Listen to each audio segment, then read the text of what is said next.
Justice League, there are assembled the world's 4 greatest heroes, created from the cosmic legends of the universe. Well, you know, I thought they were going to be here on time. They don't understand. I got to start these streams on time. You guys are always waiting for them. So it's okay. I know Mikey's on his way. Benjamin's supposed to be here. And I believe my brother-in-law is coming. So, hi, folks. I'm Matt, and welcome to Saturday Morning Samoflange. The rest should be here later.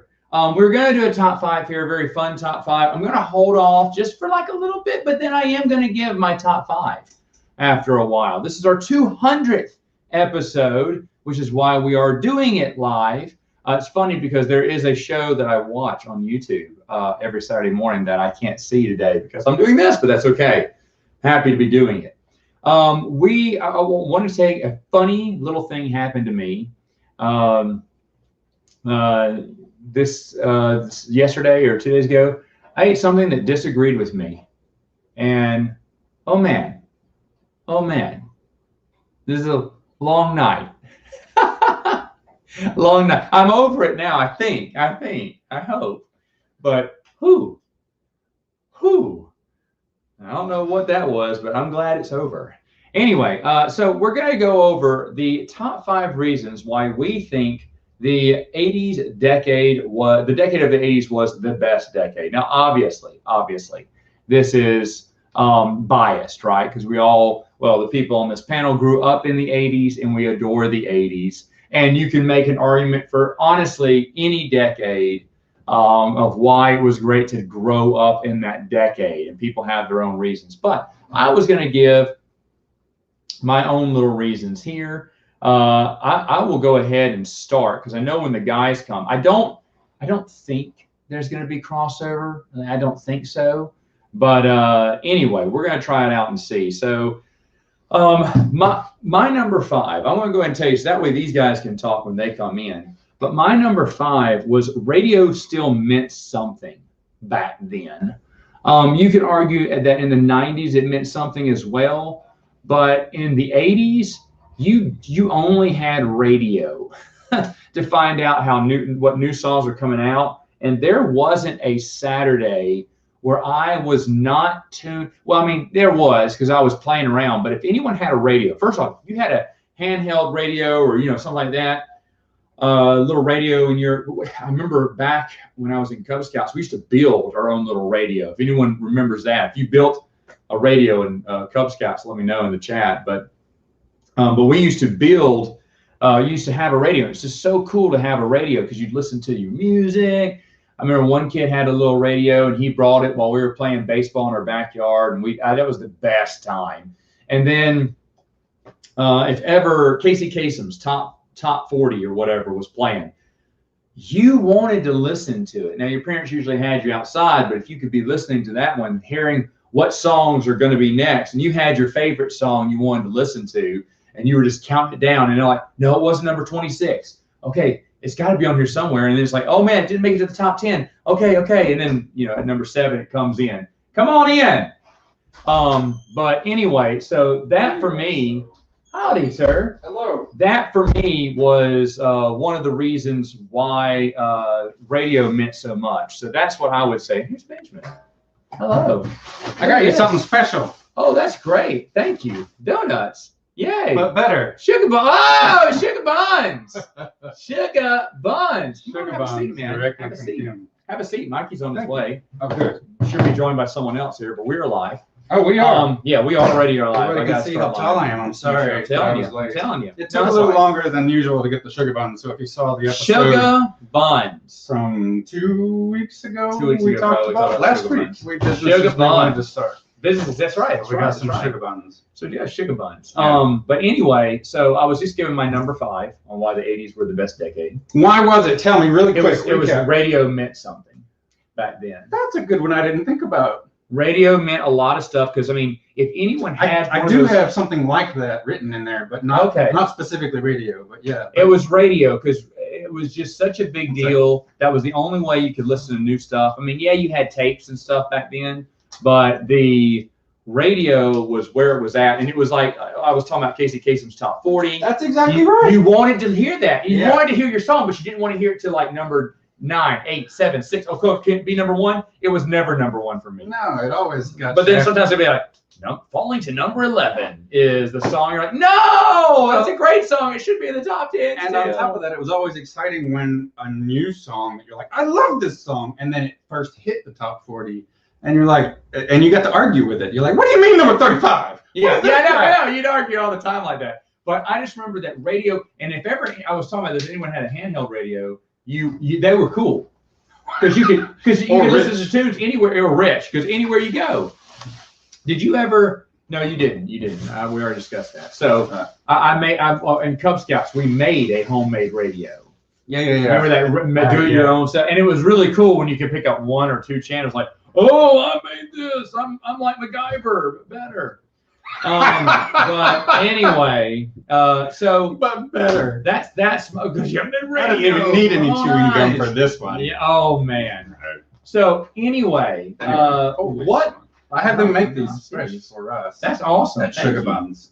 Thank you, Sugar Buns, man. They do it. I don't know if you like donuts. You're probably on a diet right now. No. I'm not on a diet. I will get to them later. Shout out to everyone. Send us the Sugar Buns and anything else as Buns. Celebratory Sugar Buns. thing. Okay, so what would be your number 5 on why the 80s were the best? My first impression with this, I'm pulling up my notes, is that I didn't think that the 80s were the greatest decade, and that there were so many things that were wrong with it, right? And there were a lot of problems going on, and I've always tried to live in accepting of the fact that there's so much change in the world and that everything is changing constantly and that we're not going to get it back anyway, and to just embrace that. But at the same time, like way past just nostalgia, there was a lot of good stuff that seems like we've talked about this briefly about a podcast topic. Well, this is kind of off that little topic idea of things that don't exist anymore, like little inventions and stuff. Yeah. And so then I was thinking, but those things were quaint, those things were fun, and I kind of miss those things. I mean, life is better as we advance. It is like yes and no, but my point is that it seemed like there were a lot of things like that. I'm glad things are gone. Like primarily AIDS has been eliminated, and that there's so much that you can do for people who get AIDS and everything now, and it's for the most part. Science has evolved, etc. Yeah. So there's lots of good stuff, but there are things like the top 40 list on the radio, which probably won't ever come back. And radio will never. I mean, I even told everyone here that radio was big in the 90s too. I realized that, but in the 80s, it was the thing. That was my number 5. Music was epic. The top 40 countdowns were thrilling. Okay, there you go. So music, literally what I wrote. That was my number 5 too. Mixtapes were love letters. That's what I wrote. Oh yeah, because you made a mixtape for someone you either loved them or they were a good friend of yours, and you want to show them all the cool music that you like. Dual cassette players. That was even cooler than a regular. Oh man, those things would cost so much money. But it was worth it because then you could make your own little. And then I remember someone, he had to do a mixtape. Yeah, go ahead. He would charge for his mixtapes. What? He would charge you. He'd make you a great mixtape for $5 or whatever. And so that was the big one there. He was the mixtapes. In fact, for years I still had some of his mixtapes until I got rid of them all, and because they were fun. And I mean, I'll be honest, he introduced me to a lot of new music too that way. That was 1980s capitalism at its finest, right there. I'm telling you what. I'm going to record this free thing for you and charge you $5 for it. I'm telling you. That's brilliant. So my number 4, I was going over these as I was walking my girls, and I realized that I needed to switch my number 3 and 4. But this is how I got the idea for my number 4 too, was when I was walking the neighborhood. Remember back, I don't know about you. I don't know where you grew up in the 80s. Oh boy. I'm so excited. This is going to be disgusting. I apologize ahead of time. But no, I remember back in my day. Now again, it depends on where you grew up, I guess, but I knew everyone that lived in my neighborhood. You knew most people, right? You knew your neighbors. So I had met them all. You knew them? Like I can still tell you in Forest, Mississippi, where I grew up, across the street from me, his name was Kyle, and I want to say it was Reese, but I don't know. Shut up. No, I don't know. But I'm just saying, I can't remember his name. Terminator reference for those. But it's it's a Terminator reference. For those who are still like, where do I know that But name it sounds from? like they were the Reeses. But that can't be right. So then, catty corner across the street was my best friend Bill Jackson. So they were candy? Next to us were the Ishies, Mr. and Mrs. Ishii. I didn't know first names because they were adults. He ran the bank. Ishii. And then 2 houses down on the same street on the side of the street as ours was Michael Phillips. This is so good. There you go. To the right of us was the Denhams, and they Mr. and Mrs. Denham, and they had 2 children. And their oldest, Laura, who was like 4 at the time, she got hit by a drunk driver, and she became one of the drunk driver poster kids, billboard kids, for a while. And but she was next to us, and then across the street from them was the Cars, and their kids were Kim and Ryan. I mean, seriously. And then next to them were their cousins, Tracy and Ashley. Wow. Ashley was a boy. But anyway, and then around the world was I want to say his name was Craig Pitts. He had a go-kart, and he had the only a little go-kart that he would zip around the neighborhood. Yes, but he would never let anyone ride the go-kart. That was only his.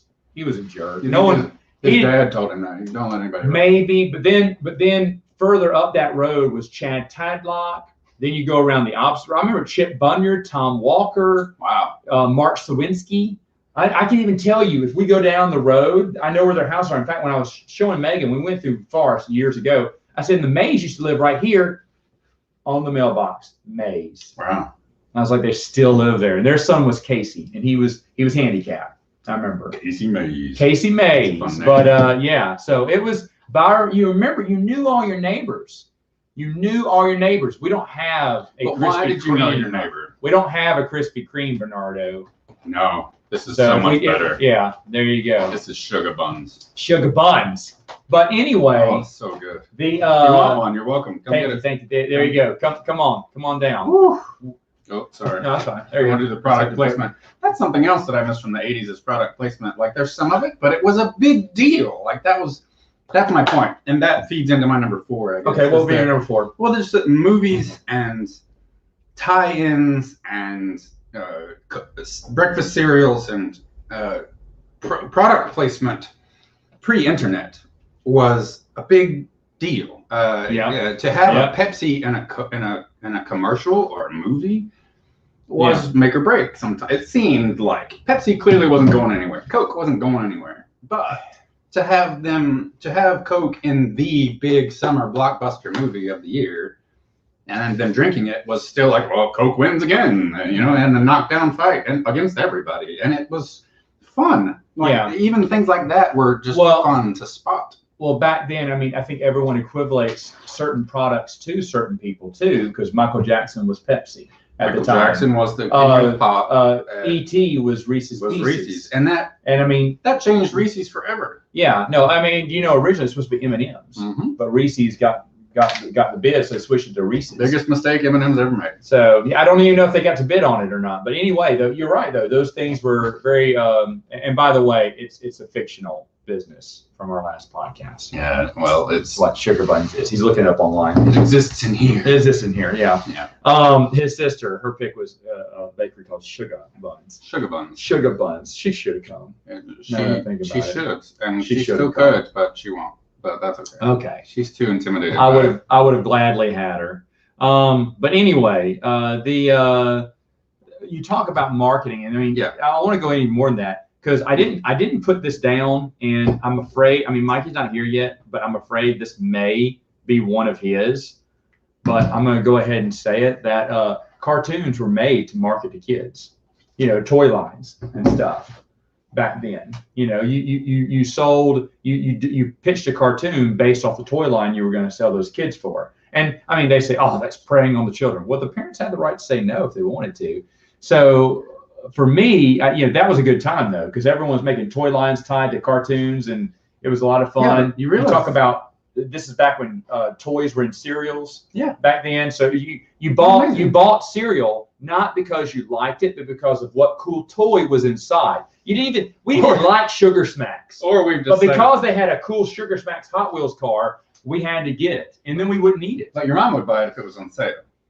Like that. Yeah, but if you beg your parents enough, they'll get you any cereal. Yeah. And he said, no matter what the budget, they're going to get you a cereal. Yeah. So that's because we got treated. Cereal is one thing my parents didn't skip on, but back in the day, to be fair, Sam's Choice cereal did not exist. That's true. Generic, big store brand, 20 pounds of cereal. Yeah, which is what we would have gotten then, and we did get later on. But we got the cereals, but you got the cereals a lot of times for the toy. Well, you know that a lot of that, the advertising and such you were talking about, was because of deregulation they did with the FCC. Yeah. Because for years they said you you cannot advertise to children, and so there was nothing designed to target children short of Sesame Street, and things that were that was public broadcasting too. Yeah. But then the 80s come along, and then they changed the federal rules that you can market to kids, and so then the cartoons explode.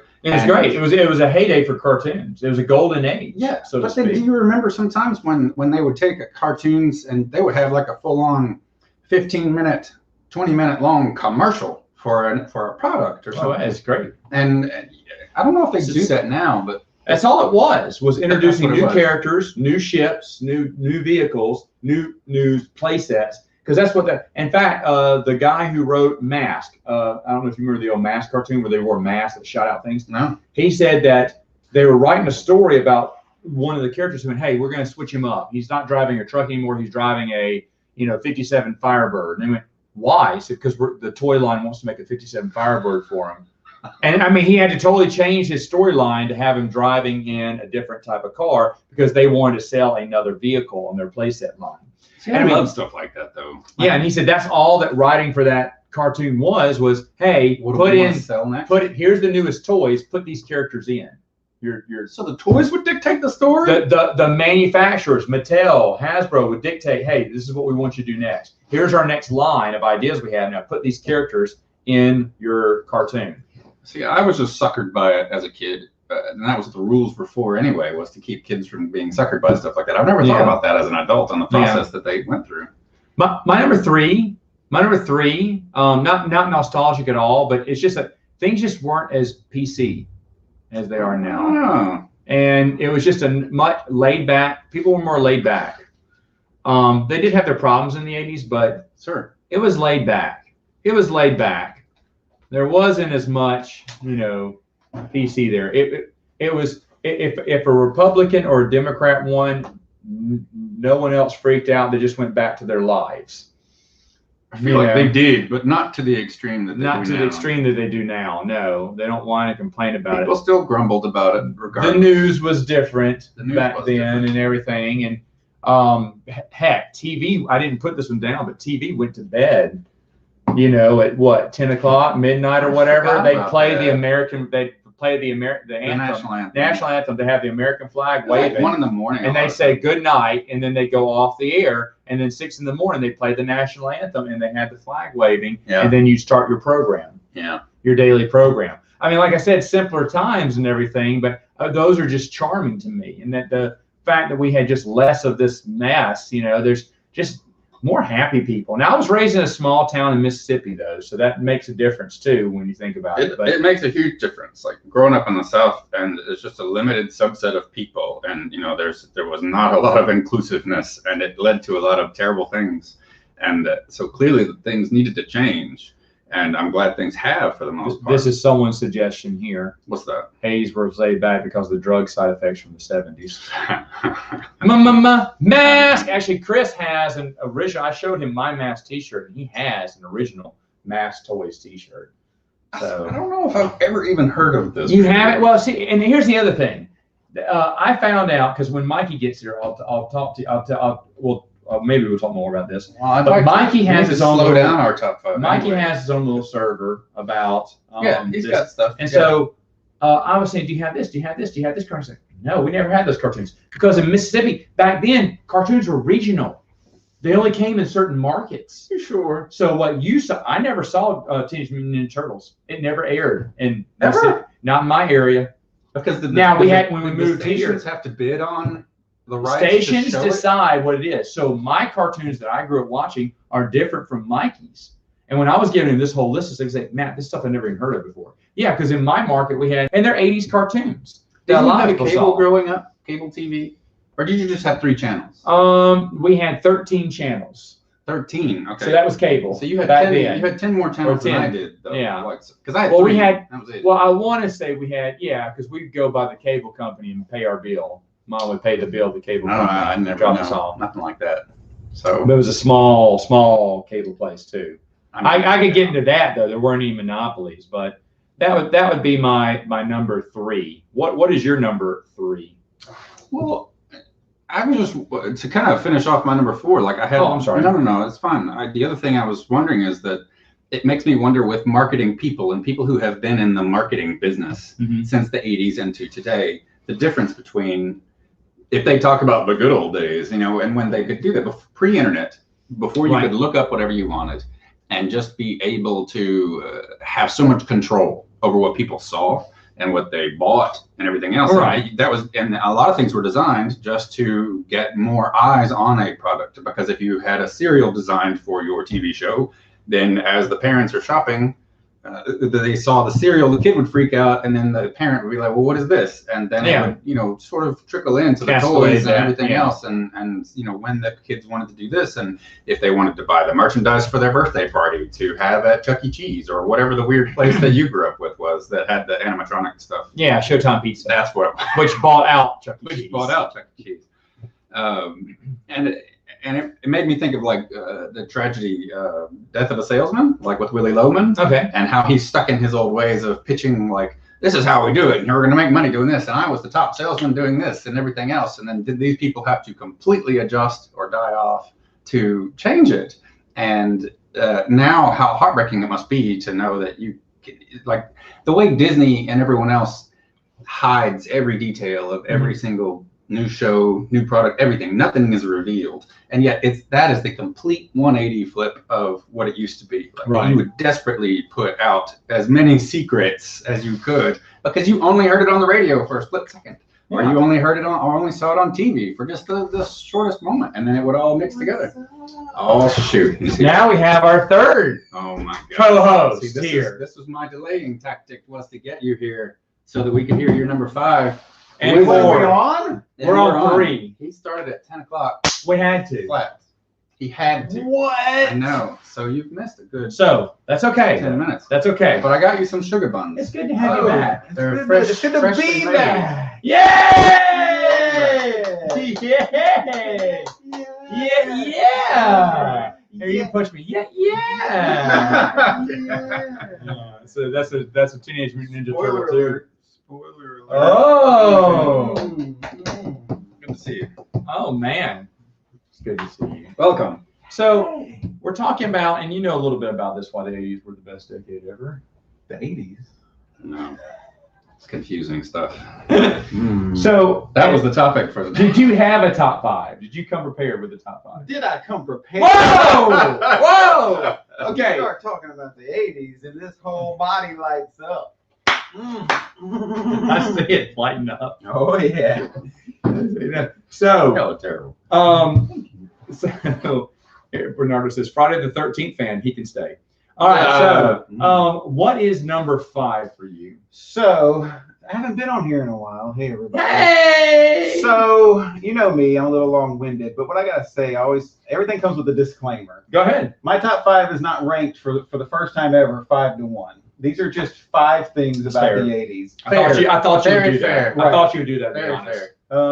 It just needed to be that way. And also, going just 5 is really, really difficult. And I have a list right here that I've narrowed down to honestly like 9. But but before I talk about the first one, can I hear what's already been said? Yes. Yes, we both kind of had a crossover here with radio meant something back then. We had music. Radio was a big thing. Sure. Right. Casey Kasem's top 40. And not just the music. Like the music was great. We still the crowd pleasers they are today. Like you go to any bar and you hear an 80s song a lot of times. That's the ones people sing with and have a lot of fun with. But just the importance of a top 40 and how prominent a song could be and the power that it had and how much it was. And how much it meant to you that your song was in that top 40 and was high as it could go. And you argued with the Casey Kasem. That was our first crossover we had. It was the very first one. Was our first crossover. You know, and actually calling in and trying to win radio contests. Right. You know, top 9 at 9. Yeah. If you wanted that song and you didn't have enough money for the tape, then you actually like recorded it off of the radio. We talked about that too. Yeah, the dual things like that. recorder, the Making tape mixtapes were a love letter to people. Oh, Talked about that. mixtapes. Oh man. We used to have this guy in high school and then in middle school. Sold them for $5, right? No. Okay. What he used to do was he used to have like what we called the pre-written brush-off letter. He was kind of like a playboy. So like he had this letter in his like desk that was the same thing, but just a blank at the top would be like, "Dear Monica, dear," and he would just put in his new girlfriend. That's hilarious. But the name would be the same. The reason I bring that up for the music is because he had this like tape that went along with it. So he'd give them like a breakup tape. And Oh, a breakup tape. Brush-off letter. What was on the breakup tape? Well, I don't remember. It was probably like, you know, some. And this was the early '90s. Ugly so Kid that Joe, time, I so- hate everything about you. You know, not Jodeci. Certainly not I Jodeci. hate everything about you.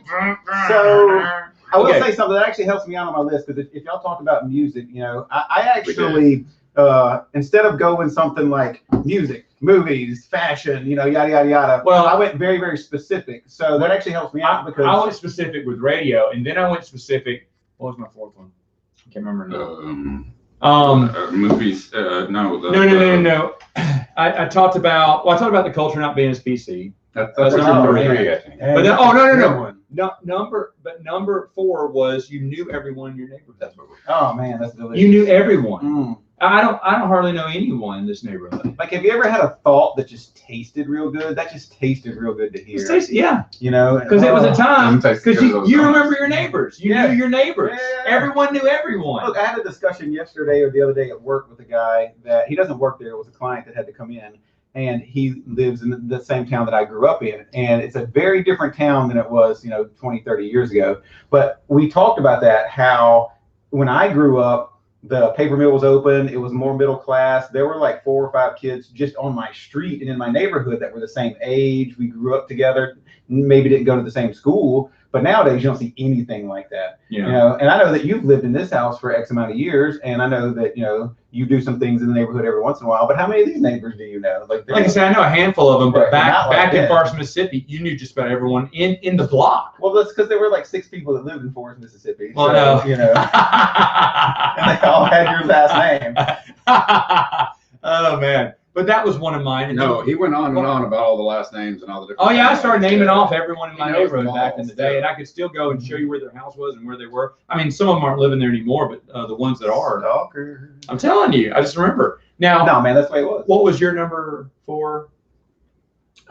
Just how. Oh, marketing worked Marketing. back then. Mm-hmm. And then I kind of jumped off that and just said, yeah, because I equivalated Pepsi to Michael Jackson, Reese's Pieces to E.T., stuff Right. like that. So, Mhm. yeah, some powerful Just how much marketing. it meant something now, and now it just feels like a splash of spaghetti. It is. thrown And at the how wall. cartoons, we talked about how cartoons were marketed for kids for toy lines. And Oh, the yeah. toy companies got to decide what the story was. Hey, put this new character in, put this new playset in, put this new vehicle in.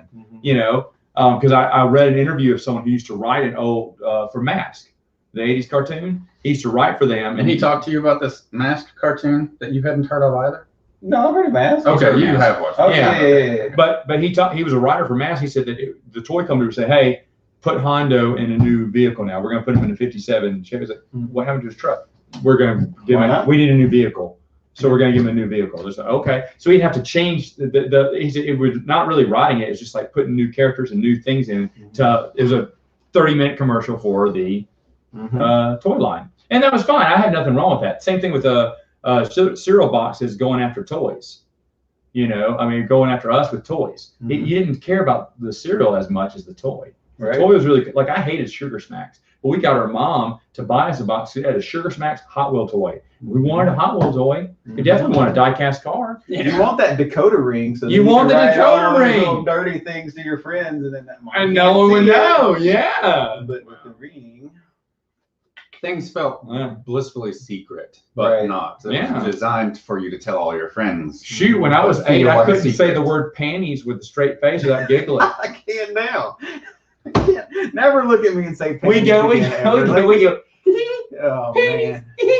And there was no joke. You just had to say panties. I can't look at you right now. I'm just telling you. I can't look at either of you right now. No. Well, if you don't mind, like, yeah, so let me. Okay, so go ahead. Well, just real quick, I'll piggyback off of that music thing because Please. one of the things that I was thinking about with music was not necessarily the music, but just synthesizers. So, like, specifically, Wow. like synthesizers like came to life in the 80s. They probably, you know, were born maybe years before that, but that's that 80s sound, that pop synth, that really kind of defined pop music. And it defined the era. It did. It really And does. it came back around after, like, it wasn't cool anymore, like, you know, in the 90s after grunge or whatever. But now it's come back around, like most things do. Like most things. But really, the synthesizers of that music was what made that Like pop. the Stranger Things. Oh yeah. And Banking on it all, but the Stranger Things intro, like all synthesizer, that was beautiful. And you could do this. I know a few of us could do this. You could go by decade over the past. The 70s had a unique sound.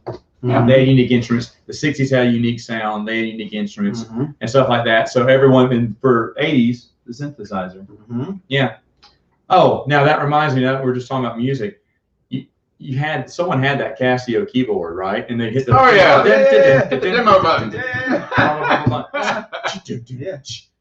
didn't know how to play, but you just wanted to hit the beat button and then push some keys. And You know, good old stepdaddy, friend of the podcast, John Stepp. Oh man, he used to have one of those, and he sent me a video one night. He was really, really inebriated, and it was like 3 a.m, as he does. And he had a Casio keyboard, and it's just the video of him showing the little LCD screen or whatever, and it just said Muffin Man. And he hits the button, and all you hear is me, me, me, me, me, me, me, me, me, me. He thought it was the best thing. No, it was. Like, he probably still has the video. We still laugh about that years later, how he, you know, Rick rolled me with the Casio Muffin Man at 3 a.m. How great of the fact is that just the Rick Ashley video is still being used today. Yeah. There you go. Rick There you go. Rick roll people. How many? 30, 40 years later. It's great. So piggybacked off of music to do that one. All right. Number So five. am I doing? Y'all want me to go with my first one? Yeah, go with one. All right. So I'm going to save that one for last because I think that just probably. And we were talking about music, so I'm just going to go ahead and throw this one out here. All right, go. TV theme songs. All right, the 80s. All right. TV theme songs. Now, obviously, theme songs were a thing in the 60s, and there's a lot of great theme songs in the 70s. But when I think back to the 80s and how much I love just the songs that came with these shows, you remember them. And the little 30-second intro to set up the whole show. Right. The jingle to the song. I mean, we all know the, you know, whatever happened to predictability, the milkman, the paperboy, evening TV. You know, we sang that stuff. Like, that was half of the love. But the thing is, hearing that theme song come on, you were excited because here comes one of your favorite shows you wanted to watch. Right. And so you'd sing along with it, but you were excited because the show's about to start. Well, it was a lost art. I mean, like, they just don't do that anymore. Like, I mean, and I'm not saying that the way that shows are introduced today are bad per se, but it's just they had this wholesome kind of cheesy feel to it. Right. And that speaks to me. So I love TV theme songs. So is there one in particular? Oh, I don't know if there's one in particular, but I'll say this much. All right. Dukes and Hazzard. Well, Good old boys. Yeah, come on. That's what board game meant. Jamie says. Yeah. And of course, you know, this household has seen a lot of Dukes of Hazzard over the years. Oh boy, we're about to see more. I think Megan's aching for some more Dukes. So I'll say this little story. This is a funny story to me. So we did a dinner theater a few years back. I think it's probably about 6 years now. And Matt wrote it, and he allowed me to direct it. And Matt was in it, and a friend of the podcast, CJ, was in it, and a lot of other people that we know. And so I already want to see it. Well, it was a superhero show, and we had the best time with it. I've heard about it. It was good. And since I've been on stage a lot, like, I just, you know, wanted to write myself in the show to do something really goofy. We're all friends, so like everybody has a good time with that. And so I showed up as a pizza delivery guy every show to do something, deliver pizza, and then leave. Well, somewhere in the middle of the run, like, we just thought it would be funny if we started singing a TV theme song. And I can't remember the ins and outs of like how we got into that, but like all of a sudden my character would just start singing. And then I think CJ's Grundle would start singing, and then we left. And then the audience would like just look at us like, what was going on? But the very last show, we decided, you know what? We're just pulling this ripcord all the way. And we sang the entire theme song to the Golden Girls to try to get the audience going. And some of them did. A lot of them did. But then some of them just kind of sat there and looked at us like, what in the is going on right now? Like, this is the weirdest thing ever. It was a fun show because it starts off with the superhero, which everyone starts loving. And then the superhero takes a step back in the script, and the villains get to showcase. And then people automatically start loving the villains. My favorite, I don't know if you remember this, there was a boy who was just so enamored with Captain Awesome. He was friends with Captain Awesome. He was a superhero like Captain Awesome. Well, then after the show kept going on and the villains just were fun, you started seeing more of the villains. He told me, I remember the kid told me, he's like, I'm a villain now. You know, because he was like, they're cooler than you, Captain Awesome. It was like, you know, that's what the whole purpose was for you to, you know, become endeared to the villain. So as a writer, that must have been one of the best compliments for you to get. Oh, it was. That's what I wanted. But it was fun because when we have kids there, some kids, they would cheer and boo. One girl, I mean, Caleb remembers this. I should have gotten Caleb to come. But one girl remembers this. She was a little girl, and she loved Captain Awesome. And Mr. Terrible, which was Caleb's character, the villain, he was such a terrible person. He was awful, he's a bad guy. And she hated Caleb. I mean, hated him because he was the villain. And Caleb goes, do you hate me? She's like, yes. He went, what a terrible thing to say. She went, it's not terrible. It's awesome. It's awesome. It's Captain Awesome. But Caleb's just like, you know, Caleb's just eating it up. You know, Caleb, milking it for all it's worth. But some of the kids' responses to that show was a lot of fun too. But that's the way we grew up, and that's the way that stuff needs to happen. I mean, you just ask anybody the question like, who's cooler, Batman or the Joker? I mean, like the villains are infinitely more interesting in any comic book story. Yeah. I mean, come on. Yeah, but a lot of fun. Okay, so we'll have him doing. You want him doing? You want me to just do my four? Please. Yeah. So we got the TV theme songs. We go on and on about that. I wonder what TV. Do you have a TV theme song that just immediately comes to mind from the 80s? First one. I mean, because of Megan, it's got to be Dukes of Hazzard. But I mean, oh, good. The Facts of Life. Mom used to watch that. Yeah. You know, I'm trying to recall one, but they all seem to flow together in such a fun way that it was great.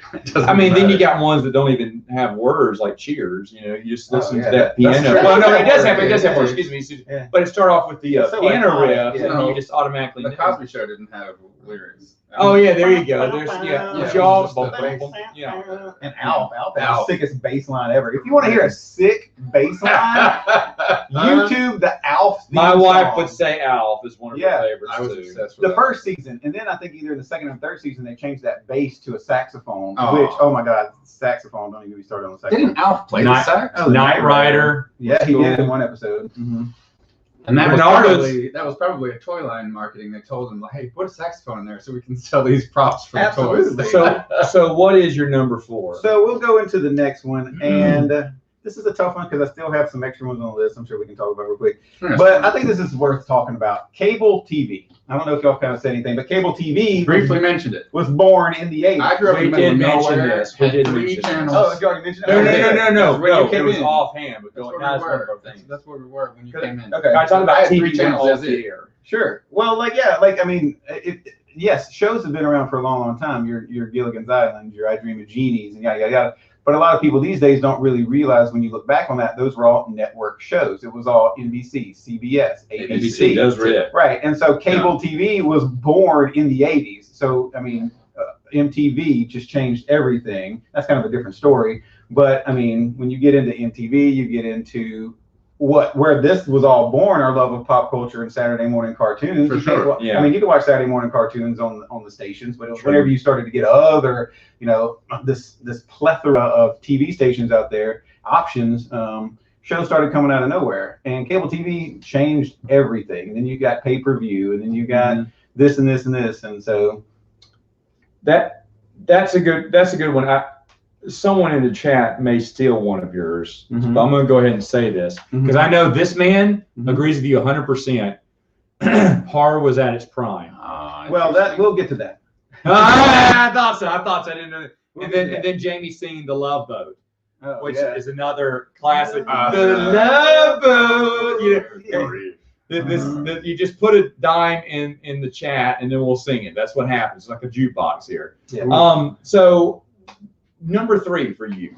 Oh, And then we'll do number 3 for you. Well, I mean, my number 3 was sort of what you touched on already with the neighbors. Like it felt simpler. Everything felt more simpler in a way. But also, I mixed these up. I switched them back and forth a lot, just between. I've been switching mine up right now. Yeah, and so it's just the cartoons, and cartoons didn't feel just like nonsensical noise. They were very, they were silly, no doubt, but they were drawn for a reason. Like you said, there had to be a reason for the marketing, even if it was just selling you toys or whatever. It still felt very targeted. But they were so vibrant. They were so different. They had different characters in them. Right. They were. That had. I mean, what I wrote is what they had heart. It felt like everything had more heart, and whether it was cartoons or but everything had a movie. Even everything had a purpose and a reason, and had some kind of heart to it. Well, Mikey and I have obviously been talking about this a lot because I've been giving him some suggestions for other cartoons to add on. And I see you've added on a lot of those now too. Most of them. They're so happy that Superbook and Flying House are now on there. Did you see that Eek was on there for your terrible? Oh, Eek's on there now. Okay, good. No, I didn't. I should have sent you that text. It's been there for a couple days. No, that's fine. That's fine. I saw there was a few other ones that you had added too. You told me about Crystal Maze, but there's a few others you added too, and I was like, oh man! So I was like, oh, this is awesome. Wow. But you rich kids with cable. I mean, I'm telling you, but nothing like that. I'm telling you. But stuck with He-Man. With that, and we have talked about this is the very first episode when we talked about was that Saturday morning cartoons meant something. That was your day. Well, that's where to get your cereal got its name. Yeah, obviously. And we talked about this, so I didn't put this in my top 5, but you got your bowl of cereal, like chocolate Cocoa Puffs or whatever, and you poured sugar on the Cocoa Puffs.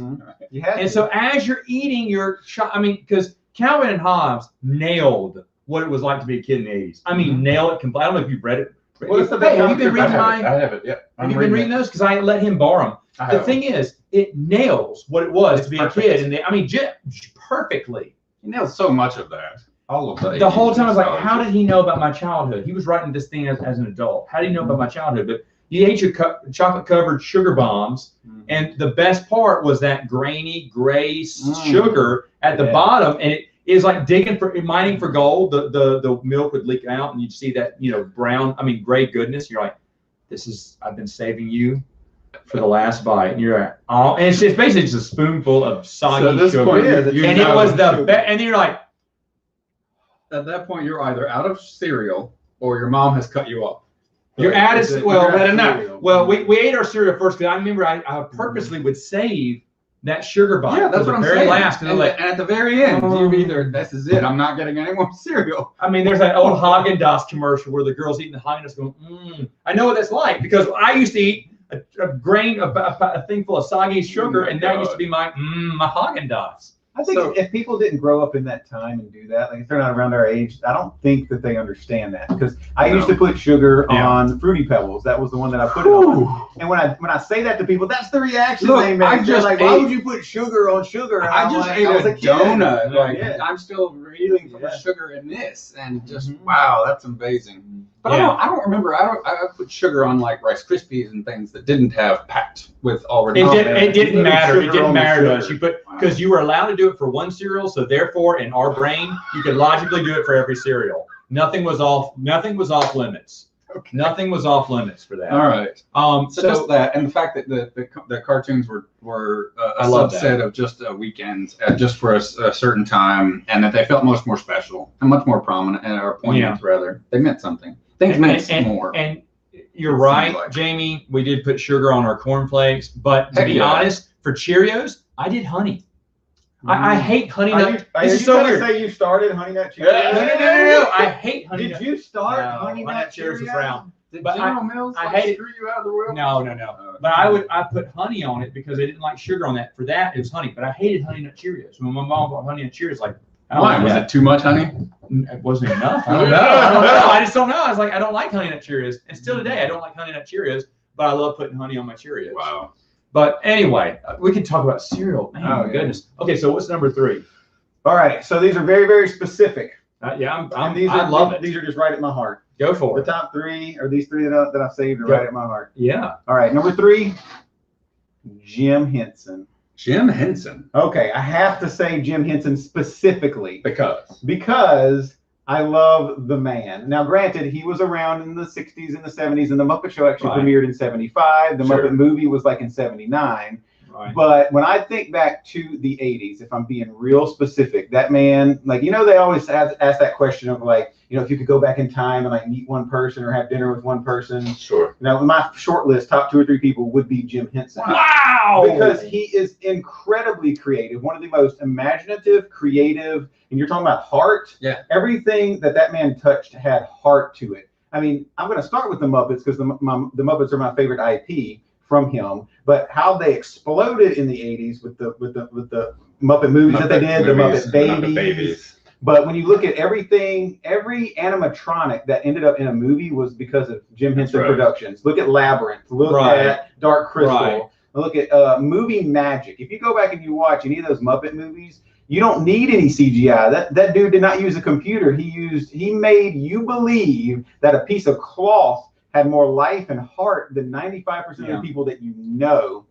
And what a great way to put it. Like, that's great. You're right. Miss Piggy has more personality than a lot of people I know. He does. I mean, it's a piece of cloth and hair and wig. Him and Otter's Jug Band Christmas. All this obviously a Muppet, but it felt like a real person. Clearly, everybody knows Miss Piggy, and they're like, they know what everyone knows what's going on, but everyone's buying into it. Yeah. Like it's a real person. Everything that he touched, all that stuff, it means so much to me, and I'm so thankful for his work, and particularly, obviously it spanned decades, but let me ask you this: there's a theory. I don't know if you've heard this about Jim Henson, that he is what led to Disney's rides, because he was one of the first ones to say, hey, look, I want the Muppets to live forever after I'm gone. Disney is an everlasting product, so I'm going to sell my product to Disney so it can live on after me. And that's what George Lucas supposedly and all these other people have been saying. Yeah, we'll give Winnie the Pooh, we'll give this over to you because we want to live forever too. I didn't know that. Maybe so. But Jim Henson was the first one to kind of say, yeah, I gave him the Muppets because I want them to live forever, even after I'm gone. And they've just destroyed the Muppets. They have destroyed the Muppets. It's a shame what the Muppets are now. Jim Henson, and do you know who Brian Froud is then? That he was the puppet creator and the puppeteer for Labyrinth and Dark Crystal. Okay, yeah, sure.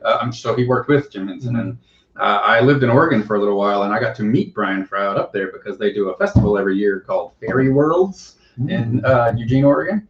And it's a great area. It's off in the woods somewhere. But basically, if you walk in there dressed as we are, you feel out of place because you need like horns or wings or some sort of mythological attire going on, like full on, because you feel like you are the weird one if you're not wearing. Did you ever think about showing up as a Minotaur? I should have. I will. Now it's funny. I'm gonna go back up just for that. I brought Brad with me one time, Giant Brad. I bring him next time to that too. That's awesome. But we did that, and I got to meet Brian Froud and his son Toby in the Labyrinth, little baby Toby. Yeah. His real name is Toby, and I got to meet him too, all grown up, and he's a puppeteer as well. Nice. And so they would do little shows. That's awesome. And just the creativity of them all. And I went up to Brian Froud and I got him to autograph my DVD of Labyrinth, or special edition collector's version. He opened it up and he just started drawing one of the guys that takes his head off and they kick it around. It's like, our head don't come off, those guys. Yeah. He just sit there and he drew it out, little quiet British guy, but he was just wonderful to talk to. And I'm sure that like that kind of creativity, I bet Jim Henson surrounded himself with people like that. And that was what Brian was talking about. He did a little Frank Oz, Steve Whitmore, like his close guy. Yeah, just would have been amazing to be a part of it. I know that you want to move on, but one last little touch on this is just the heart. I've said it, we just said it a minute ago, but the heart behind that, like, I love computer generated stuff. Don't get me wrong. Like, I love the Avengers movies. I love, the stuff they've done good stuff with it if it's appropriate. Now, hold on. I'm with you on this. Okay. I have to say that first because, there are some good things that have happened in movies because of computer stuff. Yes. But by and large, I don't like it. And one of the reasons why this had so much heart is because it's a dying art. It's almost a dead art. They didn't use any of that stuff. No. They didn't have to use any of that stuff. And we've talked about this before when we talk about Star Wars movies. There's a million different reasons why the original trilogy is different than the prequels. But one of the biggest reasons was if you wanted to make something, you had to create it. You had to find a way to make it. Right. Because it had never been done. Right. Yeah. Yeah. Right. And you made it with your own hands. And actually, that's like probably like a bigger life lesson when it comes to old people versus new people. Is like things nowadays are such disposable. They're so disposable. Relationships are disposable. Jobs are disposable. That's a good way of putting it. Because they don't put any effort into making. Very good way of putting it. Jamie in the chat would also say that Sesame Street was also a big part of his life Absolutely. too. I mean, that's all him. With his Sesame Street and Muppets. So yeah, no, I mean, yeah. And I mean, I love Sesame Street too. In fact, do you remember the day Mr. Hooper died? I do remember. That was such an incredible topic for them to touch. It was, well, you know, they didn't know what they were going to do at first. They said, no, we have to do this. We have to do it. And I remember thinking like, wait, what? He just must have left the show. Is he really dead? And I was like, it was kind of traumatizing as a kid, but they used Big Bird, and it's still today. That's one thing. I don't like Sesame Street today. I despise Sesame Street today, but it's like everything else. It's just ruined. Yeah. But they do have Hooper's store. They right. did have kept it as Hooper's store, but you know, the love and joy has all been squeezed out. Well, that's something else that Jim Henson did, and a lot of those people from that time did as well. Is they didn't shy away from real life. Like it's like today, it's like you can't talk to kids about that because you don't want to talk about death because death isn't real life. No, like teach kids, like that's. Yeah. Did you learn about death from Sesame Street? I think I learned about death from slasher movies. Jamie, you're not a fan of Mr. Rogers. I loved Mr. Rogers growing up. I absolutely loved it. Fraggle Rock. Fraggle Rock, I loved too. Man. And Reading Rainbow was my jam back in the day. I just can't believe it. Now, to be honest, Jamie is older, a little bit older than us. So you are probably too grown up to enjoy that. Because those are later shows. Well, not Mr. Rogers, but the rest of them. But I loved them. I loved them all. Just because we are very passionate about what we love, we respect if you don't like it. No, yeah, that's fine. Totally fine. Fraggle Rock theme song, though. Yeah. You can't deny that. All right. So this is very interesting. We're talking a lot about pop culture surrounding the 80s here. And for me, it was different when I started thinking about a lot of these 80s stuff. Because I just started thinking about stuff in my childhood that I miss today. Sure. And so my number, let me make sure. My number two, make sure it's my number two, because I've been switching these out all the time. Yes, this is going to be number two. All right. Kids used to play outside. Yeah. And not only that, you wanted to play outside. You were out on Saturday after 10 o'clock when cartoons were done. you ran. I mean, 10 o'clock's over. I got my last bite of that cereal. Yes, I'm all jacked up. So your parents wanted you to go up. Yeah. Oh yeah. You're bouncing. You're like Tigger bouncing off the walls on your bottom, getting out there. But then you had to go see your friends. Y'all went out and played, and all day long, day you'd go in, grab a bite to eat, and then run back outside because you had to go back outside because there's more stuff to do. Right. What was there to do?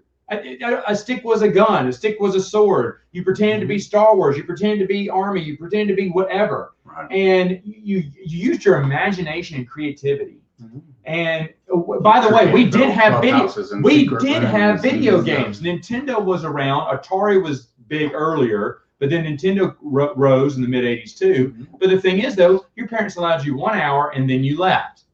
And then you went outside, but you were happy to go outside. Well, to that point, things are a little bit different, though. I've said this before too. Like, even though we did have video games, like we didn't have a million of them at our disposal like we do now. You had to rent a game for the weekend, so you would renting. If you did go in and play for an hour or two, you did that for a little bit with your buddies. There's no online multiplayer, so if you were playing with a friend, they were sitting right outside. But then you went right back outside. Like you just went in and out. It was moderation. It was not just. And riding your bike. That was another thing. You had your bike. Your bike was your coolest thing. How could you ramp? Let's ramp. You tried to ramp your bike. But what did you have on your bike? If you had a sports bottle, remember the sports bottle that slide in, slide? That was cool. Yeah. You'd have some water. A basket. You weren't cool if you had the basket. If you had a basket. Or I had a zip pocket that you could put little things in the little cross. Your bike had a fanny pack? Yeah, it had a little fanny pack. And I was like, called, yes, shoot, my shoes. Remember kangaroo shoes that had the little pockets in the side? You couldn't fit anything in there. So I fit my spare change in there, but I put too much in there. And so it started dropping off. So I was walking, leaving a trail of nickels and that's why you have all those calf muscles now. I'm telling you. That must have been heartbreaking to realize. I've been leaking money. There's pockets everywhere. But the thing is, though, you had so much fun. You played baseball. You built things out of sticks and twigs and old bricks that were used on the side of your house. and you would just go You in climbed the world. on roofs. Garbage. Trampolines. Literally. Yes. You messed. Trampolines. Yeah. You stay forever in trampolines. You play Climbed Super over Ninja. fences. You do ninja moves, ninja kicks, up jumping the high, and then you do a flip. Then everyone else would do a flip. Then your flips were just really lame, but you go, watch this. Look how high I can Swing jump. sets. Yeah, I remember I broke my arm when I jumped out of a swing once. You did. Oh, break jumping your out arm. of a swing I, was a ju- big I one. jumped out of the swing and like I was so high that I went like, and then when I was landing, it was like, You- I we landed right on my left ago, arm. yeah. We used to jump off trampolines onto the ground. It was really cool because Yeah. you did a super jump. Yeah. Something I could never do today. But anyway. I would break my arm just looking at a trampoline today. But I got But it my was memories. so much fun. It was just an adventure. And I remember, I don't know about you, but my parents had a rule that when the street light comes on, time to go. That's when you go home. Getting dark. And Kind of we would, dark. getting dark. And so we would be playing and then look up. Because we had to get as much playing as we could in. And by the way, I should mention action figures meant the world. Oh, yeah. There was nothing. If you were to say, Matt, would you have liked to have a video game or a collection of action figures from your favorite toy or whatever toy line? Action figure all day. Matt, do you want $1 million or do you want all the action figures from G.I. Joe? Get out of here, okay? I mean, I wouldn't even, money had meant nothing to me. Action figures was my world and my life. Wow. And you look on the back of the cardboard and see who you didn't have. Sometimes if you did this, I remember that. you tore They had the one. collection on everything. You kept one. You kept it at your in your bed or at your bedroom or whatever, and you'd cross out the ones you had and go and you still look at the ones you still needed. That's why those things are worth so much these days if they're intact, because you didn't collect those things back then. You No, ripped you open that opened it package and you threw it away. Immediately. You know, I mean, everybody that's watching and listening, and us three sitting here, we probably thought 1,000 times. We talked about it, man. Like, how rich would we be with all that stuff that we had? Those original He-Man One-of-a-kind figures and stuff, video games. right? And Things yeah. that just are priceless to a lot of Yeah. people now. Yeah. Absolutely. Oh, the big wheel. The big wheel. Oh, man. Big Oh wheel. man.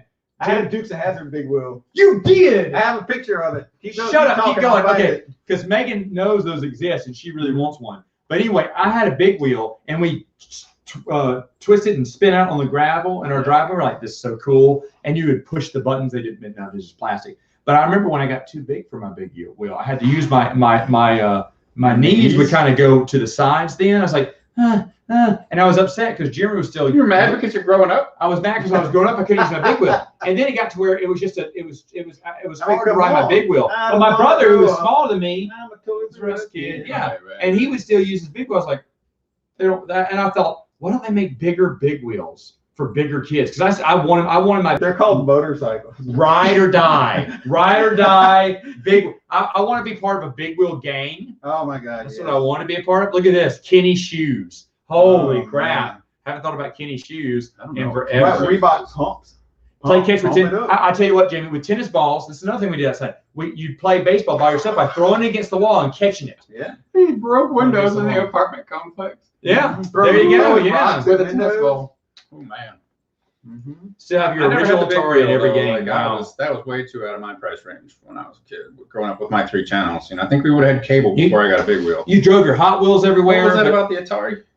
he Up on there? he still has his original Atari What?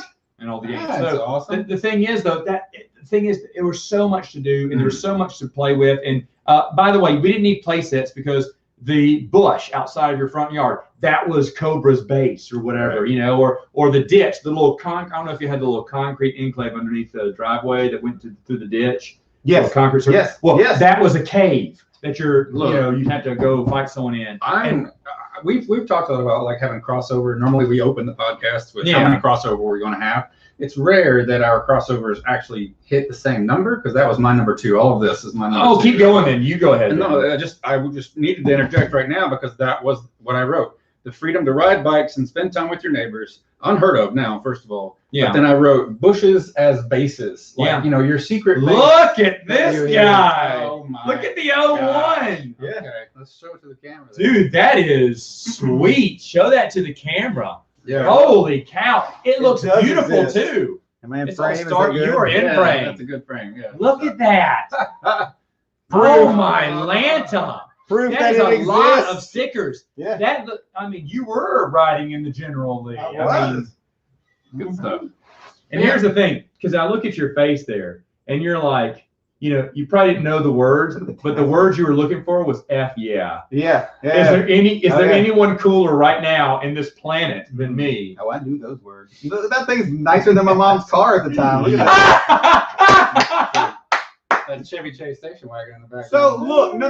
This is a perfect example. Going on Holiday Road there. I saw a meme one time, and y'all probably seen this too, and it said something like, what you think my room looked like in the 80s, and it's like all this neon and like movie posters and whatever, and then the real thing is like what my house really looked like, and it was like yellow carpet, green walls. Oh my God. Everything was like brown and gray, like that. Gnarly leftover stuff. Yeah. The revisionist history of what the 80s looked like is not what it was. So different. Jeffrey, pine cones used to be grenades. Oh my gosh. You throw the pine cones and they boom. Oh man! Did y'all ever go like muscadimes, like climb muscadimes and pick them and eat them? We didn't have any muscadimes where like any other kind of little berry or whatever. Blackberries grew all over the place. Like we didn't have any. Well, when we would go to Natchez, my uncle has a place out there.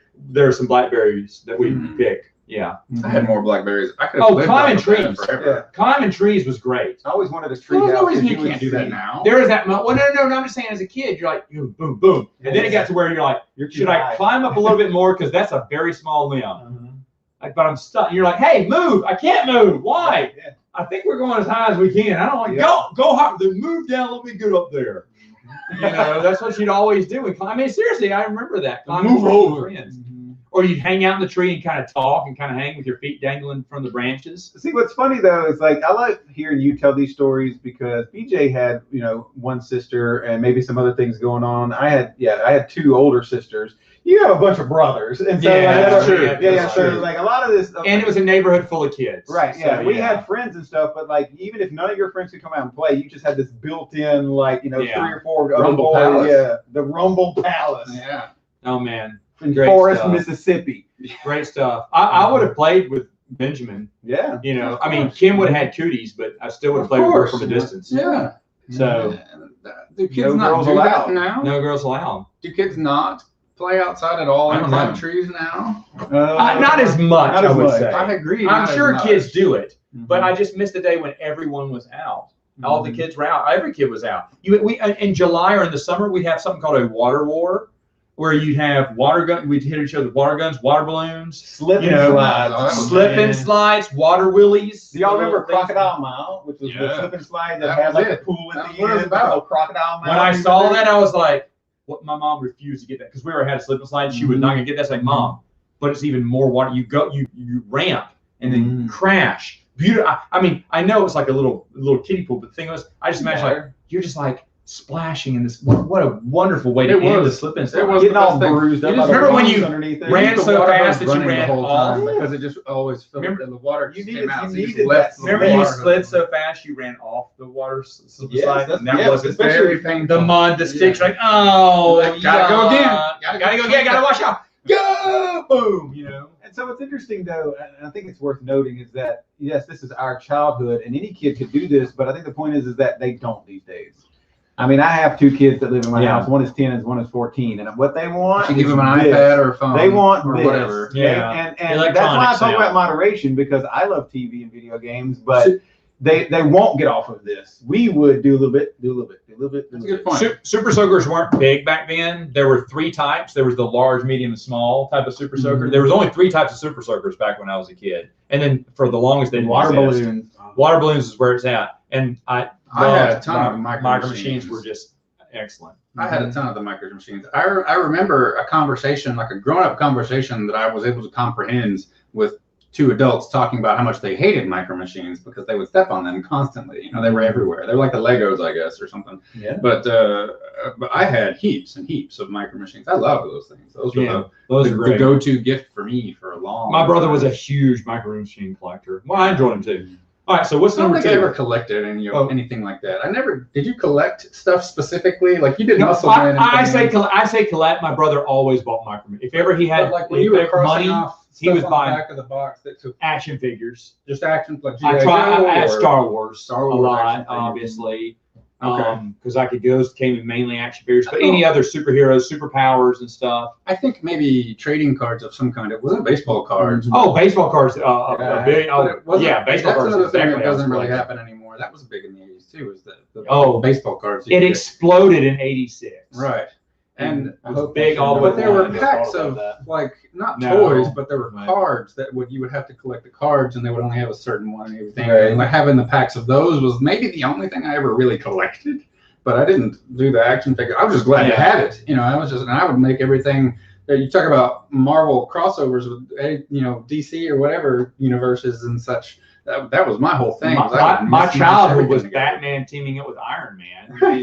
Just come on. And I had crossovers as kids all the time. It was something, I forget who it was, but I had the Castle Grayskull from He-Man. Oh yeah, Big Castle Grayskull. And there was the 4th of July, and I was like, I've kind of outgrown this now. And I remember we had leftover smoke bombs. And I don't remember which character it was, but someone broke into He-Man's universe or whatever, and literally threw the smoke bombs through the windows, and I melted the whole thing down with those smoke bombs, those firecrackers from the 80s that were just way too powerful. And just chucked them in there, and it literally melted. And my mom came out of the door right now. and she, yeah, right, I know. My mom comes out the door and she says, "What you doing?" And I was like, "Oh, I figured I was done with this, so I just burned it down." And she's like, "Okay." Shuts the door, goes back just inside. Keep playing with fire, I was like, just keep playing with fire. It was fine. It's great. Stuff like that is what I know. All right, so number 2. Number 2 for me. Yes. And we've kind of touched on it. My stuff is pop culture, and I'm very thankful that y'all don't have pop culture stuff as much as me. But number 2 is Nintendo. I gotta say specifically Nintendo. No. Now, obviously, I did have an Atari. I was born in '79. I had an Atari. Loved it. I had an Atari, but I have to say Nintendo because Nintendo obviously is still around today. They still knock it out of the park, in my opinion. I will always be a Nintendo fanboy. Everything that they've ever done, I love. Even the Wii U, which people think is bad. But go back to 1984, whenever it debuted over in Japan, and then '85 when we got it. The lore behind it, everything behind what that did to pop culture, to kids, to video games. Changed the world. I was a huge fan of Sega later on too. I was an equal opportunity video gamer, but I don't really have allegiances. I just like games. But yeah, Nintendo, man, it was everything. We grew up not with Atari. We had an Intellivision. Okay, yeah. And our Intellivision had broke, and so Dad said, "Okay, you boys have a choice. We can fix the Intellivision, or we can get you that Nintendo." And all of us unanimously said, "Fix the Intellivision." We love Nintendo. So you skipped Atari altogether? Intellivision, we didn't have Atari. Oh. And so Dad fixed the Intellivision, and it broke. Almost instantly. My brother, we were getting in a pushing fight, and someone fell on it, and it just ruined it. And then we're all upset because now we chose poorly, as they say. Last crusade. In the last year. But at Christmas we got a new Nintendo. We were so happy, and for years I thought, wow, that was really nice of Dad. The thing was, my mom told me the story years later, is that Dad wanted a Nintendo. And he was shocked when we said Intellivision. Because everyone was about Nintendo, and he wanted to play Nintendo. What did he want to play? But I don't know. He just play Mario. Whatever, Duck Hunt or something like that. Yeah. But he was shocked when we said Intellivision, so he got us an Intellivision. But then when it broke, he's like, "Okay, now I can get it. I'm just gonna give him. I'm not gonna ask him again because they're gonna say, fix it again, Dad." Because the Intellivision, we just knew the games, and we just loved the games, and we just wanted to play Intellivision because of what we knew. And we could always play Nintendo at any other kid's house. That was my question to Mikey. It was the same one I want to pose to you right now. Was there an Intellivision game that was what's the first one that you spent all the time on? Do you remember? I bet you I can. Which Intellivision? Intellivision? Go. That dang baseball game. That was a big one, yeah. Baseball. I think it was just there. called baseball. Dungeons and Dragons. No, because that's what it was called. It was just called baseball. Dungeons and Dragons was another one. Dungeons and Dragons? Oh, yeah, it was fantastic. Crocodile Hunter. Just Crocodile Pitfall. Mm-hmm. Pitfall. I love Pitfall. We played Pitfall a lot. We played, what was it called? Night Stalker. He had the gun. He's I'll find it in a minute. All right. But so Mikey, those are type of the games. Atari. What was the number one game? Do you remember? Because my very first video game ever was River Raid. Yeah, oh god, I love River That was Raid. the best. I played that with my dad, and we had the best time. Yeah, those classics of that day: Pitfall, Donkey Kong, Miss Pac-Man. But River And Raid then was so good. Nintendo first one. You might not believe me, but this is the God's honest truth. Tetris has always been like my jam from early on. Okay. I mean, obviously Mario. There's baseball. Burger Time. We played Night Stalkers. What I was thinking about. We played Night Stalker forever and a Why day. do they have a game named after the serial killer Richard Ramirez? We play, well, it was Advanced Dungeons and Dragons. That's the one we used to play all the time. We played Donkey Kong. Mm-hmm. We played Lock and Chase. Do you have Sea Battle was a big one. Space Armada was a big one. Pitfall, obviously, we already named that one. River Raid didn't end. River Raid was so Oh good. no! None of those games ended. Dad had Las They Vegas. weren't about beating it really. They were about Gets out of score. that. River Raid, I got so good at it because it was so fast. Like you just Boxing. like it was so That game twitch was mechanics so at the good. end. It was wonderful.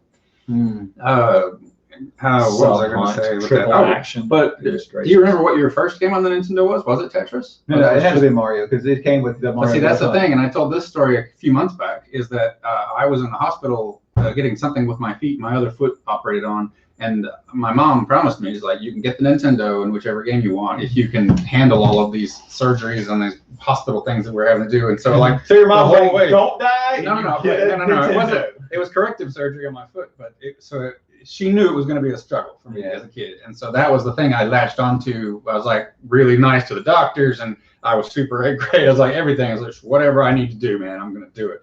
And at that point, though, the Nintendo had been out for a year, and so you didn't have to buy the combo Mario Brothers Duck Hunt combo. You could get it with a different game. And my first game I ever chose that I was focused on, never played anything like it, never seen anything like it, was Final Fantasy, the very first one. And that was my very first game, and absolutely died. Bruce Bruce from Prince of the Universe says that he loved Final Fantasy that's 1, what 2, we're and 3. talking about, right? Those were his favorite. Well, three's the He best. said those were the best. Exactly, that's what you, me, and Bruce all agree. Yeah. Three was the best one.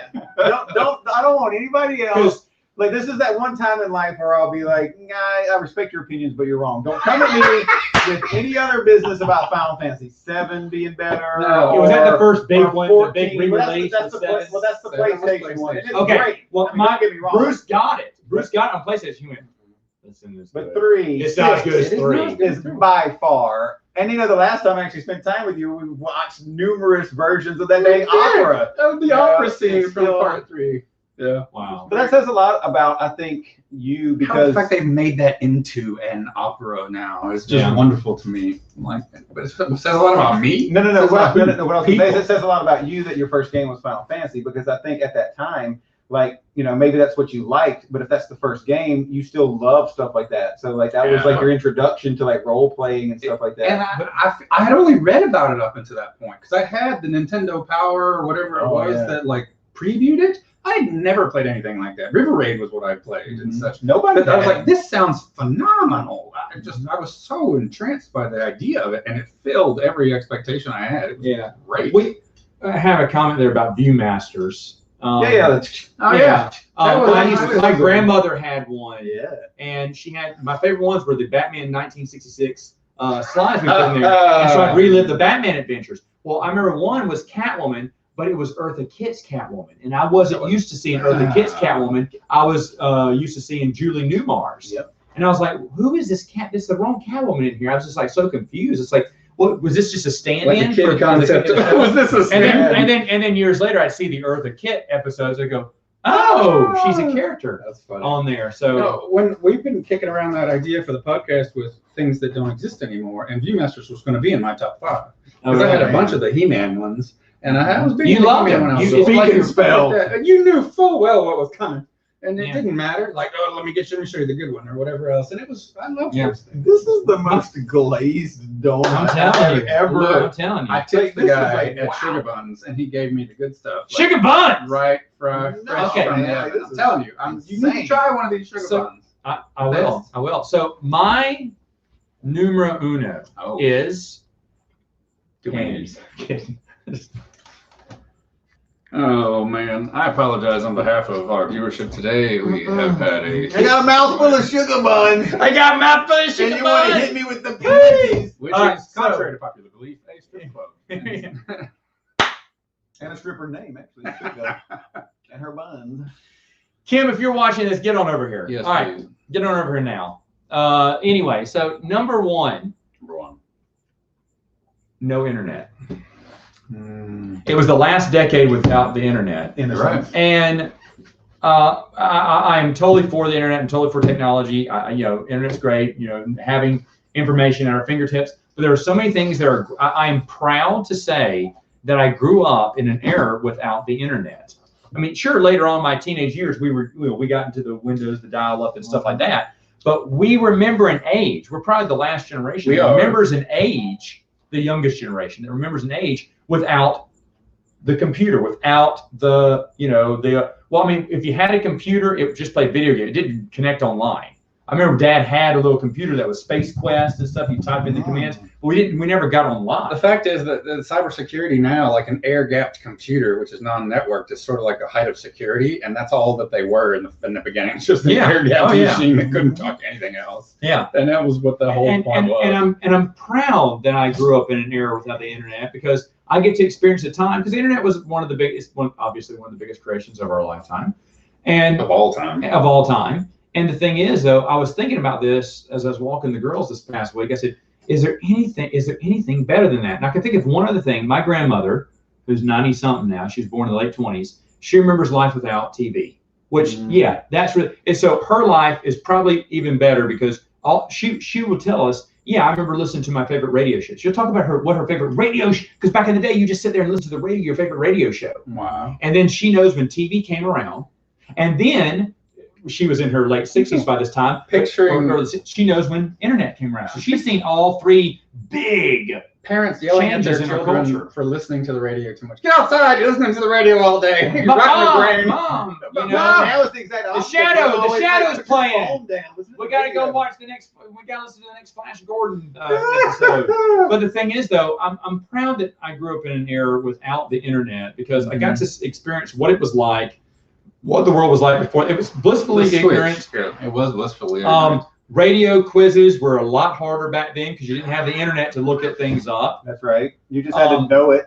Yeah, and you had to actually know it or look at. I mean, you had to felt more proud of your trivia. Google didn't exist. That's right. Encyclopedias did. Encyclopedia Britannica did. That was your Google, and you'd have to look through. I mean, remember the guy who'd come by your parents' house and try to sell you this year's new encyclopedia and all that. And I mean, our parents would buy an encyclopedia once every couple of years. They had to wait till this edition got a little bit older before they bought the new edition. But I remember even in the early 90s, I remember I was babysitting someone and his parents had just bought the new encyclopedia edition. I was like, oh, cool. Because you have a new encyclopedia. My parents still haven't bought a new encyclopedia edition yet. But that's because the internet was coming around. It wasn't what it is now. No, of course. But back then, people were still getting encyclopedias. But back in the 80s, that's where you found things out, was through the encyclopedias. That was your information gathering. Or you went to the library to study microfilm or whatnot. I mean, there's just so many different ways we worked, and so many different things we did. Now, the internet, for all of its goodness, has some very negative things, right? Well, social media. There's a difference between technology and social media. Because it's great to be able to look at your bank account or something really quick online, or transfer money around. But I mean, social media is. But now I can have my own secret identity online and talk trash about anyone. He makes a good point. Like, I would like to see. Here, click on it. Yeah. That. I mean, Michael, that's a good point. Is that I like listening to stuff that's so just really antiquated and such. But click that one right there as well. Computers weren't affordable to the late 90s. I had my first computer in 1986. 7. I think was when I got ours, and it was a Tandy 1000 is what we had, and it was by far the most expensive thing we had ever gotten, I believe, because I didn't even have a big wheel like I was talking about, like all the other stuff. And then just the 3 channels growing up in the country. But we had that Tandy 1000. That's how I learned how to code. I learned how to code DOS and DOS language and such, and I remember that because my grandmother died in 1988, and I had coded like a memorial, like tribute and such. And so my mom comes in, she cries, and I'm like, oh, sorry, I didn't mean to make it. It was much more touching to her, but I had created a game to play poker with and code, and there was a huge book I got that was like this thick, full of DOS programming code. Of course. And you follow the code exactly right, and it would do some program when you hit enter, But the biggest one was a bomb program that would count down from 10. It would flash all these different colors when it exploded, and it never worked. And you just hit enter, and it was like error in the whatever code. And it was like, oh crap! And so I programmed the rest of the book, and then I went back to it. I was like, I wonder if I can get that to work now, like a year later. And I found misprints in the type in the book, and I corrected them because of all the other stuff I had learned already. Shut up. And so I corrected. It wasn't just one error; it was several. And then when I hit enter at the end, and it would like count it down, and I just sat back and marveled that I had figured it out, and I had corrected the book, and the book was wrong. Like it changed my whole world, and that's literally my reason why I'm in IT work today. It's why I do IT work, because I figured it out and changed it and did it, and it was fantastic. So it's probably safe to say that you are the bomb. Oh! Let me tell you my bomb story, man. Oh. Yes. Thank you. Thank you. I needed that. My life is richer now because of that. That's a good one. Good. I'm stealing. All right, so Thanks, Benjamin, Mike. number 1. You've already done it. That was it. Mikey did it, actually. Oh, Mikey did it. Nintendo. And that Final Fantasy story that I told about having that ability, because like I said, and I've talked about this, how my feet were messed up. So I liked going out and playing outside. I didn't really understand why I couldn't very well, or why my feet hurt so bad. It didn't make sense, but I was probably indoors more because of the surgeries and the casts I was always in and everything else. And so that Final Fantasy and being able to play Nintendo, and then The Legend of Zelda, and I hated Super Mario and Duck Hunt. Like I played them because everybody did, but those weren't my go-tos ever. And I still, to this day, I don't like Super Mario. It's fun, it's beautiful for what it is, but that's fine. I don't like platformers at all. So, but stuff where you can control it and have that little world in your head, your imagination that I had to use so much and just help it come to life was just the best. Yeah. So Nintendo, and just specifically, like you said, specifically Nintendo really was the best part of the 80s for me. Nice. Just easy. Mikey? Is it me? Number 1. You. Number 1. Can you guess? Oh, is it horror movies already at the top? Number 1 is slasher films. I knew I should have put slasher film genre. He is a horror huge. Okay, well then, and I mean the cheesiest. Wait a minute. When does Teen Wolf come into your top 5? Have you? Well, I thought that have was you gonna looked be below the table? It's right now. Yeah.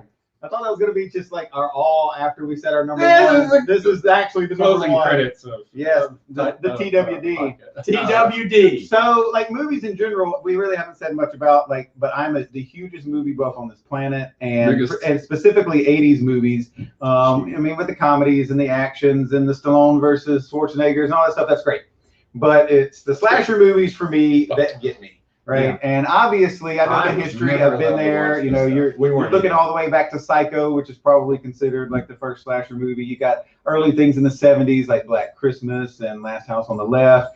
You know, these were kind of like things that kind of like maybe not really started it, but they were just kind of one-offs where the genre was kind of, you know, just getting there. Didn't exist yet. Halloween, which is my favorite horror movie of all time. I do love Halloween. And for the longest time, it was the number 1 like independent film of all time. That came out in '78, so that's what put it on the map. But there was a movie in 1980 that started the craze. They took everything that Halloween did, and they just made this schlocky little whatever, and it started this boom, and then all of a sudden everything got created, and slasher movies came out of nowhere, left and right, and that was Friday the 13th, which is, so it's really interesting with my IPs when it comes to horror movies, because my favorite horror movie of all time is Halloween.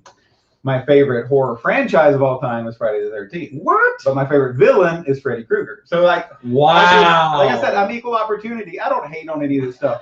So the cheesier the better. I searched this stuff out, but particularly the early 80s was the golden era of slasher movies. Give me this whodunit. This. So if they had a video game of Jason versus Freddy versus Michael, who would you play as? Well, I have played that Terrordrome. Do you remember the Terrordrome game, which was that homebrew? Oh gosh, like, yeah. Have you ever heard of this game? No. It was a homebrew game that these people made, where it was a fighting game like Street Fighter, Mortal Kombat, but they had all these horror characters. icons. Yeah. Wow. Yeah. Okay. And. Well, so if I'm in a game, I'm playing Jason because the dude's a brute. Right? Okay. But I mean, just watching the movies, I like Freddy Krueger because of the acting. I mean, like no one does. I'm sorry. Right. That's a whole different kind of thing. My brain went. But when you look at the horror movie genre, there's a lot of people that don't like slashers, and I totally get that. But because they don't like the cheese of it. But I liked just how stupid It's the and only reason creative. worth watching. They had this, every holiday had something, a Mother's Day and a 4th of July and graduation day and April Fool's Day and whatever you could think of, they just come up with stuff. Your prom nights. And then you had those that you went to your video store and you rented Pumpkinhead. Oh, that's a great It's movie. great. It's great. Yeah, it's great. And the sequel sucks, but I still love it. I was about to say that. Yeah, it's just horrible. But they cost absolutely nothing to make. You know, they're a little bit like our dinner theaters in the sense of like, you know, there's very little overhead. People don't have to act very well, but people will show up to watch them, right? Yeah. It's a mystery. People like mysteries, and I still to this day love like anything. Like I just recently went back and watched that show that was on Fox, Scream Queens. There's a show that's on Netflix called Slasher. I'm not saying any of these things are good. It's just I'm attached to them. You know, I like that genre. I like to figure out who done it. But I love the practicality back then.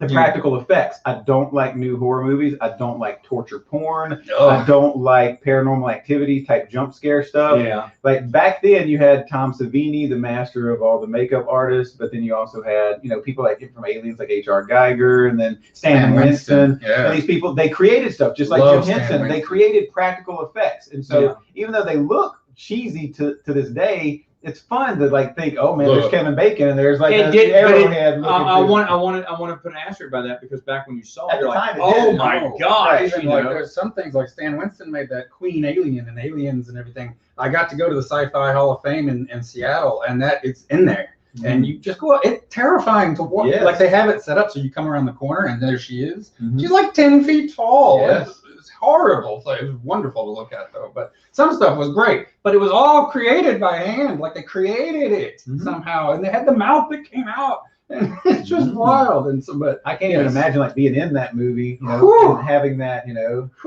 I don't know. Great. I just love that stuff. The cheesier, the better for me. Some of them obviously are legitimately scary. I don't think most of them are scary. I just think they're fun. But some of them actually are creepy as hell. There was one October where Mikey would come over just about every night, I think, and he'd bring one of his horror movies. And the one he said, now Megan, because Megan's right up there with you. 80s is just great.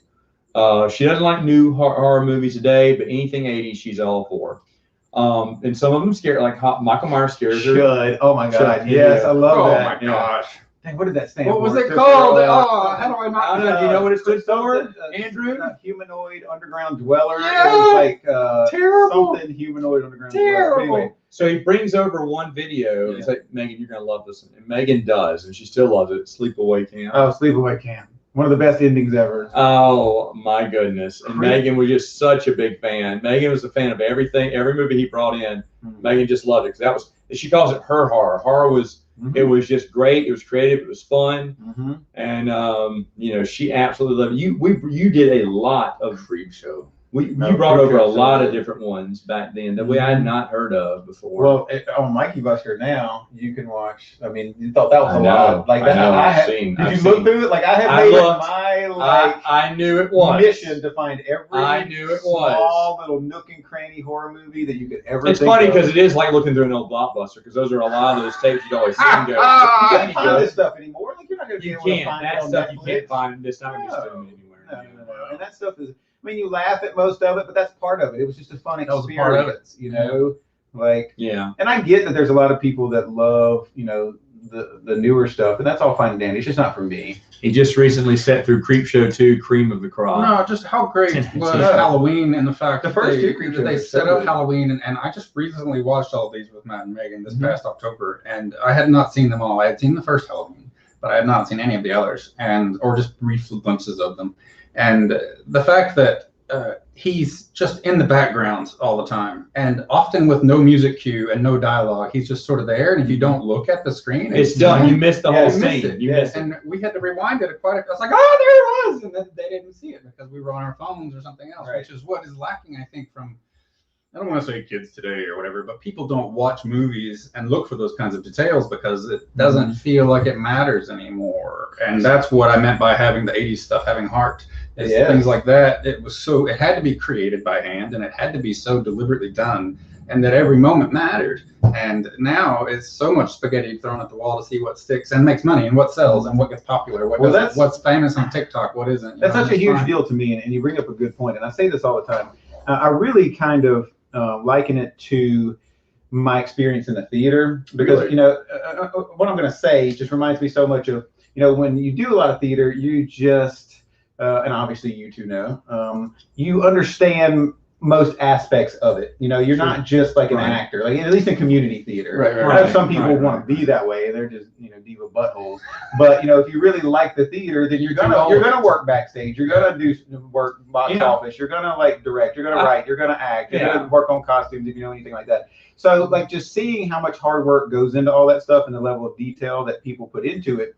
When I watch movies, I am that guy that if I've never seen it before, now if I've seen it, I don't care what's going on. You just have fun. But if I've never seen it, I don't like anybody talking, because I watch the movie. And most of the time when I watch a movie, I actually watch what's going on in the background. I'm listening to what's going on, but watch the background actors. On your first time through? Yeah, absolutely. Okay. No, I do, because over the years, I can kind of do both at the same time. I can kind of listen to what's going on. Movie watcher. I guess what I'm saying is that I'll pay attention to. I don't block out the stuff, because I know that there's things like you're talking about that expert filmmakers will put in there. It's not just this is this guy talking. The music that they choose, the color tones that they choose. We talked about that a couple weeks ago. The way that they do things, it's all very deliberate. You can pick from anything, and you pick that. Well, I worked at Blockbuster for so many years, and I worked at other video stores before that, and so many people. And it's fine. I get it. People work all day and they just want to be entertained. Maybe they don't want to watch. That's what I think a lot of it is. Like a Memento or a Magnolia or things that really make you think. They just want to watch Fast and the Furious, and that's okay. I get it.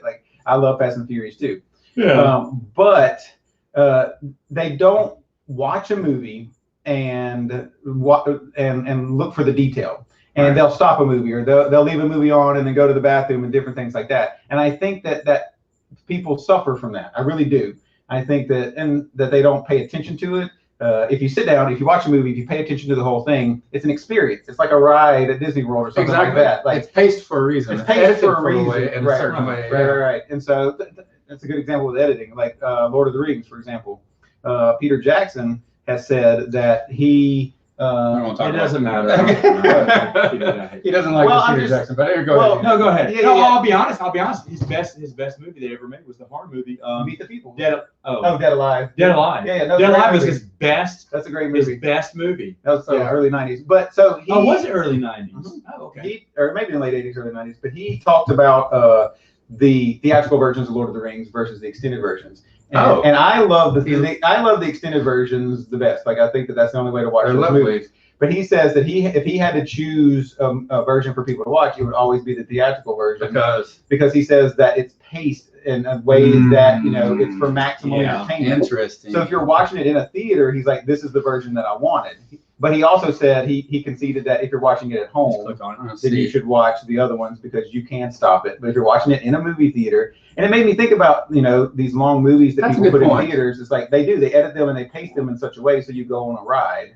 Yeah. And the editing, just like costume design, color, sound effects, everything, even the editing, you pick it and cut it wherever you want. Mm-hmm. And it's done with a very deliberate thing in mind. It must be horrible to be a filmmaker today and to see people on their phones during your movie that you put so much into. That's got to be so hard for people to do. It's enough for us when we do dinner theaters, and if you see somebody not paying attention, of course they're right in front of you, and you want to just slap the crap out of them, but it is. So I wanted someone to answer what that Blockbuster smell was by the register. What the Blockbuster smell was by the register. You should know. And he wants to know if anyone ever rented the VCR. I know exactly what it was. You could rent a VCR?